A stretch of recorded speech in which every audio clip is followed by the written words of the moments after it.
జీవీఎంసీలో రోజు రోజుకి అవినీతి పెరిగిపోతూ ఉంది.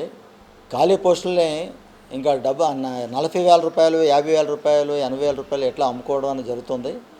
గతంలో ప్రాక్టీస్ ఏమిటంటే కౌన్సిల్ తీర్మానం ప్రకారంగా, అంటే 2009 జనవరిలో జరిగిన కౌన్సిల్ తీర్మానం ప్రకారంగా ఎవరైతే కార్మికులు, పారిశుద్ధ్య కార్మికులు చనిపోతే వాళ్ళ కుటుంబ సభ్యులు వేసుకోవాలని, ఒకవేళ అనారోగ్యం పాలైనటువంటి ఆర్థికమైనటువంటి వాళ్ళ కుటుంబ సభ్యుల్ని వేసుకోవడానికి అని చెప్పి తీర్మానం చేస్తే, వాటిని ఇంతవరకు ఆ విధంగా చేస్తూ ఇప్పుడు ఏంటంటే బయట వాళ్ళకి అమ్ముకోవడం అన్నది జరుగుతుంది.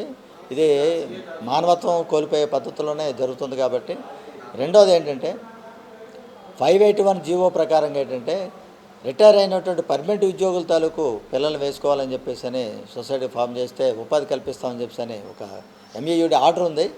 కానీ పర్మనెంట్ వర్కర్ల తాలూకు రిటైర్ అయినటువంటి వాళ్ళ పిల్లలకి పని కల్పించినటువంటి చేతకానటువంటి ఆనంద్ శుభ్రం కార్మికులు చనిపోతే 26వ వార్డులో వాళ్ళ ప్లేస్లో నలుగురికి 40,000 చొప్పున డబ్బులు తీసుకొని వేసుకున్నాడంటే ఎంత ఏ రకంగా వీడు వ్యాపారం చేస్తున్నాడన్నది అర్థమవుతూ ఉంది. కాబట్టి ఏంటంటే ఇది ఇట్లాంటి అక్రమ పద్ధతులు అనేవి, వ్యాపారం అన్నటువంటిది, పోస్టులు అమ్ముకోవడం అన్నటువంటి దాన్ని ఎమ్మడే కమిషనర్ గారు అరికట్టాలి. ఆ ఇచ్చిన ఆర్డర్ ఏదైతే ఉందో దాన్ని క్యాన్సిల్ చేయాలి. అట్లాగే ఇప్పటివరకు ఏదైతే బాధితులు ఉన్నారో ఆ 70 మంది వరకు ఉన్నారో వాళ్ళందరికీ కూడా వాళ్ళ బిడ్డలకి, వాళ్ళ కుటుంబ సభ్యులకి ఉపాధి కల్పించడం ఎమ్మడే ప్రొసీడింగ్స్ ఇవ్వాలని చెప్పేసి మేము డిమాండ్ చేస్తున్నాం. లేని పక్షంలో దీన్ని ఆందోళన ఉధృతం చేస్తామని, సిబిఐ ఎంక్వైరీకి కంప్లైంట్ ఇస్తామని చెప్పేసి మేము తెలియజేస్తున్నాం.